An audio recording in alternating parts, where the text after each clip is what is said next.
What's going on? We're That's right. live. That's right. So we got this video. It's a 12-second video, and we're going to be examining it. This is a live video of the MVSX actually working in action.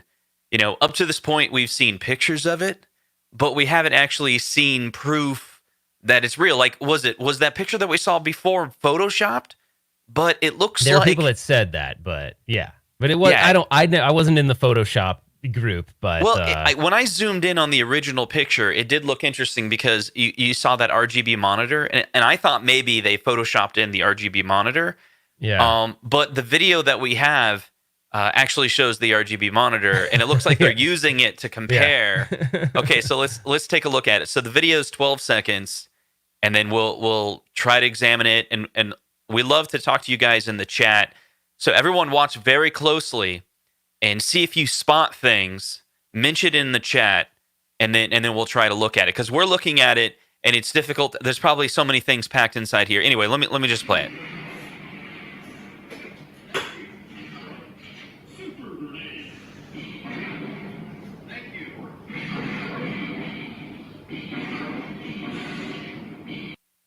All right, that's it. It's all we have. Yeah, so But I feel like you see there's some confirmation of a couple things. Like you can clearly see that's a light up marquee, right? So that's Yeah, good. yeah. It's lit up. Mm-hmm. The other things that you can kind of, well, obviously it's real, right? So we know it's actually a working unit. Mm-hmm. The only thing I was trying to hope to look for is I was kind of thinking that maybe below that little coin thing that we keep wondering what the hell it is, I think those little buttons are to insert credits, but you can't. I actually thought they might light up or something. The little, the little like mini coin door thing between the two speakers on the underneath the control panel. I kind of thought those would be TechWizX. It's fake. No, Yeah. it's not. I think he's joking. Yeah, it's tough. So a couple things I'm curious about is, so on the right hand side we see an RGB monitor. It looks like it looks like an MVX one It's a single slot. slot, yeah. Yeah, With a super gun on it. yeah, with the super gun, and then yeah, they're going out from the super gun into like a Sony Trinitron PVM. There's other things above it. Like I was trying to look at the cart. It doesn't look like it's the 161 in one cart that they're using for validation. No, But I was it's trying the to figure regular out, game, yeah. yeah, what game it is. It looks like they have a collection of games there. Genuine carts. I'm trying to see because it's hard to tell with the, because obviously the refresh rate's different, so it's hard to see the screen. Hmm. Maybe someone in the chat knows. It's tough to tell. It says, what are the six white buttons near the top of the control deck for? So one of them's like options, and then I think one is game select, and I can't remember. I think it's player 1 and player 2 or something like that. Yeah, TechWiz makes a good point. What? Maybe it's USB on the front. Yeah, it's so hard to tell, but then there is a picture on the website of the back, and it looks like there's a USB port on the back, actually. So it'd be weird for them. I mean, I guess they could put one on the front, but I think it's actually on the back, the USB. If we go to the website, we get one picture and kind of zoom in or something. Okay, let me check that out. MVS. Yeah, if you go to the website, we should be able to see it.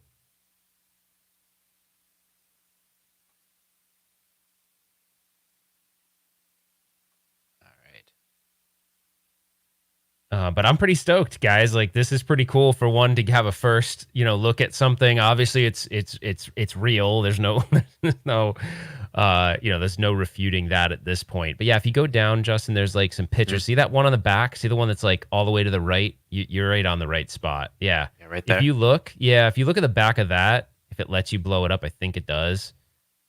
Oh, whoa. I think it lets you blow that up, and you can kind of see that there's a USB port. Yeah, it's on that back panel, I think. It's tough to make out completely, but I think that's where it is. All right, hold on a second. Let me see if I can pull up that picture individually. The one thing I'd love to have confirmation of is, this comes up a lot, as people have said, hey, what happens... Oh, yeah, there you go. That's perfect. People have said, like, how does it secure to the base? Like, that is going to be important because it will be like 25 or 26, or maybe it was 28. I can't remember how many pounds. So it shouldn't, move too much. But I wonder if there is something that kind of just latches it down to the base or something it slides into. Hopefully is what you see. But I don't know. I know it's hard. Well, tough if you're to make like out my with sister, you're going to be all like, oh, gonna push on that joystick and get over there. So maybe, Dude. maybe you need some sturdiness there. Yeah, and then Stringer says, "Will all cabs come with a RGB calibration monitor?" No, it will not. You're being a smartass, I think, on that one. But you made me think of something funny. It's unrelated to this, but I had a friend who came over to play the Star Wars, and I've never seen someone more jerky on a set of controls. He was like, "Guys, guys, guys, guys, guys, guys, guys," and it, like the whole arcade one up. He was like playing it by picking up the arcade one up cabinet. I'm like, dude, you need to relax. Like, are you like? I understand gaming is exciting, but homeboy was like almost hurting individuals around him. I'm like, you need to relax. Like, yeah, I don't know, it was weird. And this other sister, she was playing Galaga, and she was like that. I'm like, Galaga's going left and right. Why are you going crazy? The whole cabinet was shaking. I was like, seriously. But like, you almost feel like they could rip the stick right out of the unit. You're like, whoa, relax. So Killer Rhino. Neo Geo carts in the auction. Actually, I did see that, and I didn't want to bring attention to it because it's at the end of the auction. It's at like the way end where everyone will be sleeping, and I was gonna throw in some lowball bid to get the whole box. But thanks a lot, Killer Rhino, because now Justin's gonna get it. So cool. Yep. Thanks a lot. Yep. Well, we don't have a lot of time, but I do want to mention kind of the topic here. One of the reasons why I'm really excited about the MVSX is because of the new model. It's a new business model, I believe. So you got Arcade 1-Up that's going after. They got the business model where they want to sell different formats of cabinets to kind of reach different people. If you're into Marvel, you're going to pick up that cabinet. You want the Star Wars, you're going to pick up. And so it kind of is like this broad reach, right? And then if you're like some of us that are kind of more Arcade 1-Up enthusiasts, you buy several of them. Then there's At Games where it's like more of a multi-cade, has 350 games. The quality of those games are in question, so that's kind of like their model, and they have a different tech stack behind it. And then you have IR Arcade, which is you're going to get 10 games, for their system. It's similar to the Neo Geo MVS, where it's both a bar top and it has a stand. That only has 10 games, but you can buy those games individually, so that's a different business model. Then you have MVSX. We're led to believe that SNK has sanctioned this, that is behind it, and perhaps because it's more of a partnership, where SNK is maybe outsourcing a company to do some of the work, but it's really SNK is doing it. Maybe that allows them to sell their, they're going to provide 50 games. Right, so Arcade 1-Up at most has built a cabinet with 12 games. Think of the 12-in-1. Yeah, because wasn't the original Atari 10 games, and then the most they've ever did, or was it 12? I can't remember. It's now. 12. But yeah, the most they've ever done, I think, is 12 on a cabinet because the head-to-head Street Fighter has 12, and I think that's the most we've ever seen them do. So yeah, that's right. So with the Neo Geo MVSX having 50 games on it, which is it's 50 games, some of the best from the Neo Geo collection. There's rumors that perhaps they're going to have different variations of those. Like maybe you can add even more games. To get if different. If it follows the formula of both the Neo Geo X, which was that older platform, which I got to go to my storage unit and dig it out because I think it's kind of like relevant right now to bring that up. The Neo Geo X you could add games to. The Arcade Stick Pro has those unlockables. So, I mean, it seems like a theme over the last couple products. So perhaps this does that same thing, right? Whether it be paid for or some kind of unlockable code, that's kind of cool, right? So I don't think that it's going to be limited to the 50. I think there'll be some Easter eggs and stuff in there. So I think that's pretty neat. Right. Now, so hold on. Yeah. One of the reasons why this unit also is exciting and interesting to perhaps pick up. The other thing is this could be a cabinet that changes things, right? We talked about a little bit about this last night. Just want to bring some clarity to it. With Arcade 1-Up, they have a business model. They've pretty much stuck to that business model, but they have heard people say, we want higher quality things, so they have made some improvements. So that's good. At Games comes out with their product. I don't think Arcade 1-Up even flinched when At Games came out with their product. They're like, yeah, we have a roadmap and we're sticking to it. Yeah.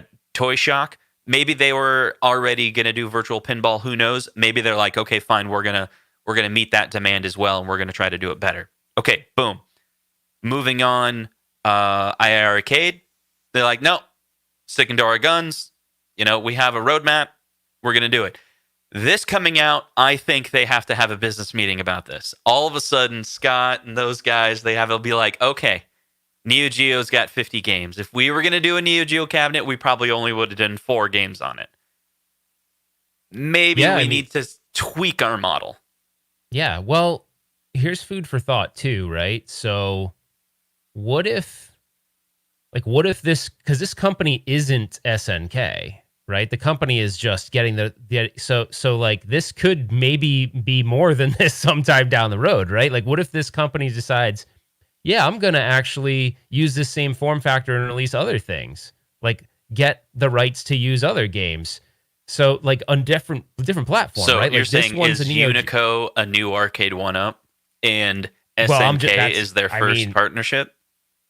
I mean, that's super duper crazy speculation on my part, but you're kind of making me think that way because of what you just said. Like, what if they're like, hey, we worked with SNK, that's working great. Like, let's say this is a super success. What if they're like, hey, we've got the form factor and, we could reskin it to be something else. And then all of a sudden it's it's a Midway arcade or it's a Capcom arcade or it's something else. So, hey, I'm not saying I have no proof at all to say that's possible, but what if it is?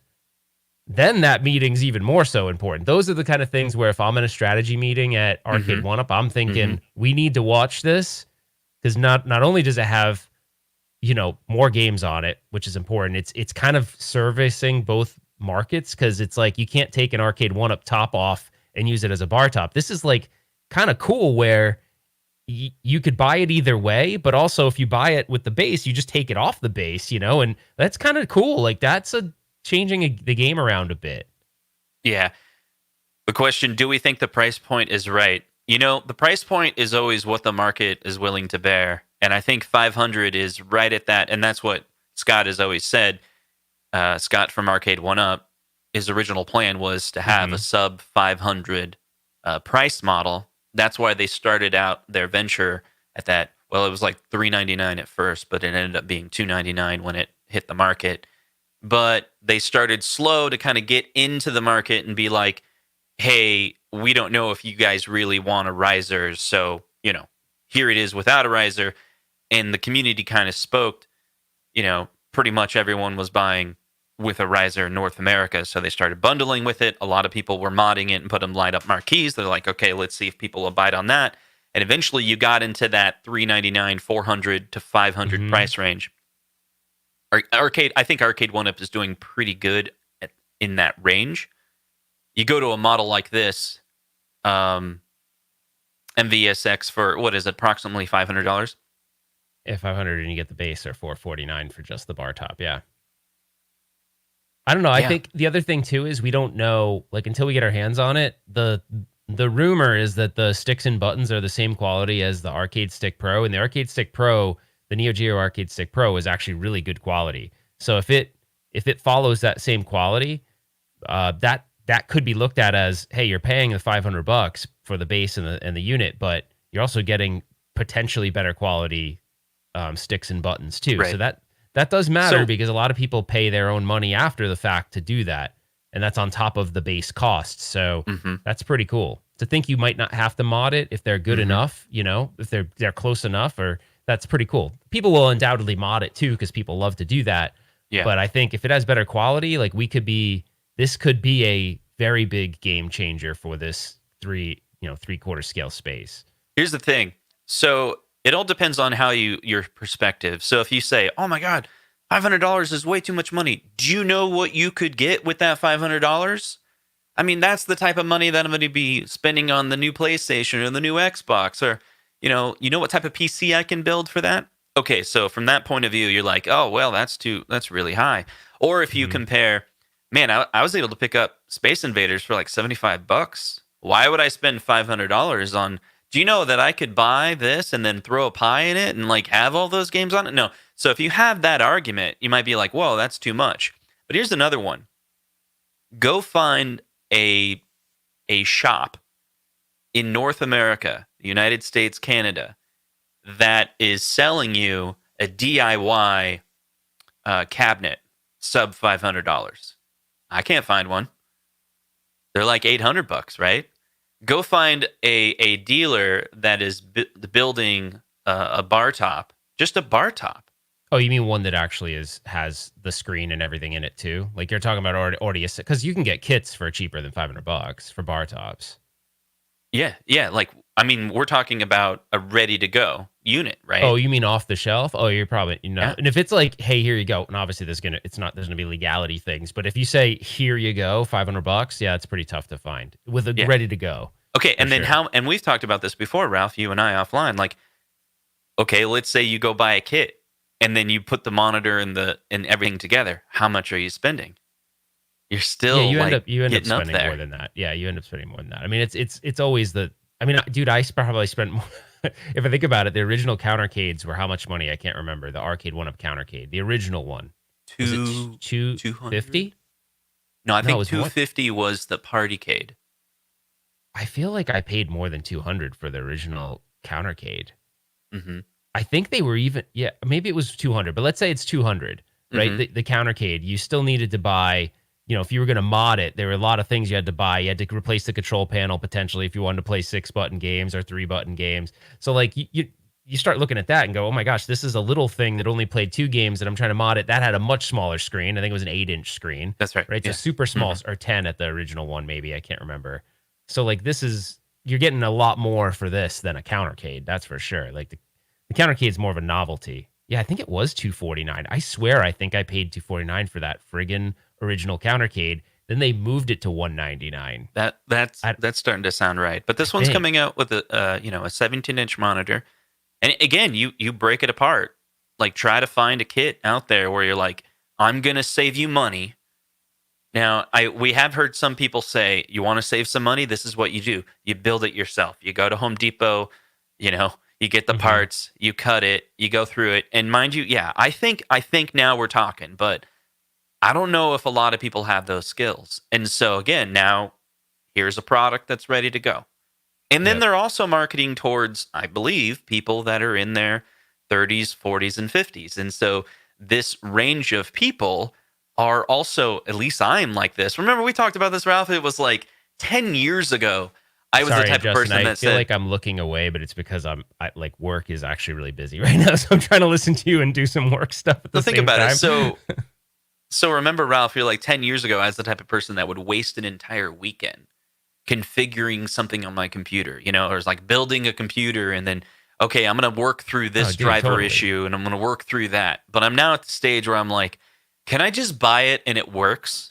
Yeah, you'd Just, literally be like, "Oh crap! After all of that work, my video card isn't quite the right, and that's what's slowing me down, or I don't have enough RAM. All right, I guess I'll order that now too." Like it was like a painstaking process because there wasn't as much data out there. And now today, it's like number one, there's tons of data, and now there's people that are building products that just kind of work out of the box. They just work out of the box, so it's like eliminating a lot of the mhm. steps, which is good and bad because the hobby, I think that's where I think someone buys this, and if it's their first one ever, they're like, oh, I kind of want to tinker with it, and that's fine. There's elements of the hobby where you can tinker, but now products are being sold where you don't have to potentially tinker at all, which is like something we hadn't seen before.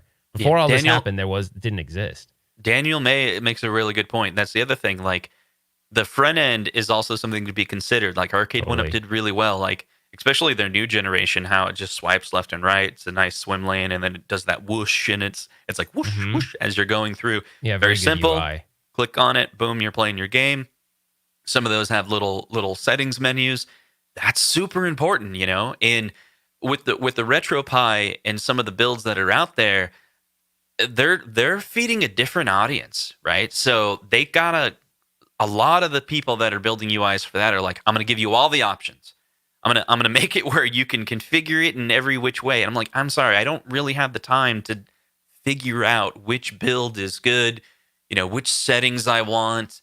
And I don't know, it's just tough. Another reason why in the console game I'm really excited, and I was watching a little bit about Metal Jesus put out a video about the Polymega. The Mhm. Polymega is kind of in that same world where he's like, "Oh, we know you want to play all these games, but don't you want a front end that just works? And we'll maintain that front end with firmware updates, and we'll fill out all the artwork for you, and you just rip your games and don't worry about it. You just go through the menus and you're going to see artwork and it's great. It's like a configureless system, and that's what Neo Geo MVSX is as well. That's what the NES Classic is, Super Nintendo Classic, the Sega. Yeah, there's a All of super those are like desire for zero those kinds of configure. things. Yep. Yeah. Super desire for those kinds of things. So we're backed up on super chats here a little bit. Sling Spade, thank you, buddy. He said, I weigh down all my arcade one-up cabs with sand to weigh them down, so I know they can withstand at least 30 pounds of sand. That's for those crazy players that like literally rip the joystick off. I don't understand that. I don't understand that at all. My kids are like that too. So Stringers says, what if ILs and HAPs won't fit? Deal breaker. It's kind of It's tough. interesting. Look, the joystick is a little close to the edge if you can see it. It is a lot. It is pretty close to. It may not have the room, actually. You can get it on that second player, probably, but that first player is in question. Well, there's two things that you have to worry about. There's the distance from, because it looks like there's plenty of distance from the joystick to the top. Your main issues are going to be your distance between the left joystick and those first set of buttons, and then the distance on that left joystick to the front of the cabinet. You gotta have clearance in both directions, right? Yeah, and you can do things like I don't have a HAP handy right now, but you can do things where the HAP has a pretty decent sized base, so you can, like I have, you'll sort of shave off some of it. You have to be careful. You can't shave off too much because you'll lose stability in the joystick, but you can shave off a lot. But yeah, I don't know. It's tough because you may be able to do that. So your alternative could be like Sanwa JLFs with a heavier spring or something if it won't fit, or something like that. So yeah, it's not a deal breaker for me. I'm excited about it regardless. I'm just excited about it probably too. There's a part of me that's just excited because it's something different. The only other thing that someone did mention this, I don't remember who talked about this, but I do agree with them. I don't know if it was a space issue. If you scroll back up, Justin, just for a sec to like just the bar top, scroll down a tiny bit right there. I kind of wish they put the speakers up on the marquee versus where they are, and it's because you think about it, the speakers are at your waist level, so it would sound better if it was on that part up there. I don't think it's gonna be bad. It's just that from a design perspective, if you put them up there, it's kind of more traditional to where speakers would be located in an arcade. But I'm sure they'll sound fine. It is kind of interesting. They could fit them up here. It looks like there's room to fit it up there. And that may be a mod, right? People may decide to do that. Well, I'll find out pretty soon. I'll get my genuine Neo Geo big red cab, and because off the top of my head, I don't know where the speakers are, but I'll find out soon. They're up on the top. Oh, that's right. They're actually on the marquee, right? Well, there's so many different Neo Geo cabs. Some of them they're on the marquee itself. Yeah. So they're definitely here. Like they're at your, ear-ish level. Yeah. So you know what is interesting about this cabinet that I was also thinking about is if you go look up the Neo Geo Mini, that actual Mini that they built. I don't know the actual size dimensions of that Mini, but I'd be willing to bet they're probably pretty close, because there was a Neo Geo small cab that they built with a CRT in it, which is really cool. I can see if I can pull it up really quick. It's what they call it, the Cabaret, right? The Neo Geo MVS Cabaret, and so it's a genuine SNK, vintage unit. Is it Mini? Actually, I think it's actually called the Neo Geo Mini. Yeah, but it's got a CRT. It's three-quarter scale, right? I haven't seen very many people with those. I've seen them at auction. They go super fast. Yeah. Ah, crap. Let me see. I probably can find a picture of it. Now when you look up Mini, it shows you the actual Mini. All right, here it is right here. Got it? Yeah, it was actually called the MVS2 Mini is what it was called. Pull it up. We'll see it. Yeah, this isn't like the best picture of it in the world, and you're going to see my millions of tabs I have open, but this is actually, so this guy right here, for those of you who don't know, was a real cabinet. This guy right here is, I didn't realize the guy. Yeah, I mean, it's kind of similar. Like, it reminds me of that a bit. Now, I'm pretty sure the speakers for this were right here. This picture's old, obviously, but I'm pretty sure the speakers were right here. Because you see, there's no speakers on. They don't have speakers in the front. That's it. I'm not getting it. Fix it, Neo Geo. Fix those speakers or we're out. No, you know what would have been neat though? I think other people have brought this up too. Is a lot of people will put the artwork kits on, and it's just a sticker that shows where you could put your memory card in for like your save games. Like that would be kind of cool. Yeah. Had they instead of putting that little coin thing, had they put a decal for the memory slot, that would have been kind of neat. But I mean, regardless, it's a cool design. You can only do so much, right? I mean, you can replicate it to a point, but I'm sure there's certain times where you have to make a design decision. Why is that so hard for me to say? Design decision. I don't know. Yeah. Jay says, Oh, "What's crap, up, dude? Retro Ralph?" I gotta get back to work. Well, Like, let's I hurry actually up. have to work. So someone was saying, Like, do you for like real. the more angular designs or more the rounded, like one up? You know, I think the way one up did it, I think was good for that first generation. I would like, this is one of the ways that they could adapt is make Arcade One Up could consider being more of a replica. Like that would be that could be their new distinction. Is they come out with new arcades and they basically just say, you know what, we're not doing cookie cutter at all anymore, and we basically go with a replica, make it look just like the original. And for the sake of time, I'm going to jump. Stringer Film says that's like a baby's toy. So I can actually go if you want to finish. I actually really need to go. Like, No, I think that's it, and that's all. Yeah, because Nothing otherwise more, I'm and I'm gonna end with a chord, and we'll see you on. Wait, that's right. and I really gotta go do that work thing that pays the actual bills. Nice. Now you're getting better. This sounds like Metal Slug now. I'm gonna lose my job. I'm gonna lose my job. Yeah. All right. Who needs the money? I need the money. What am I doing with my hand? That's weird. I gotta go.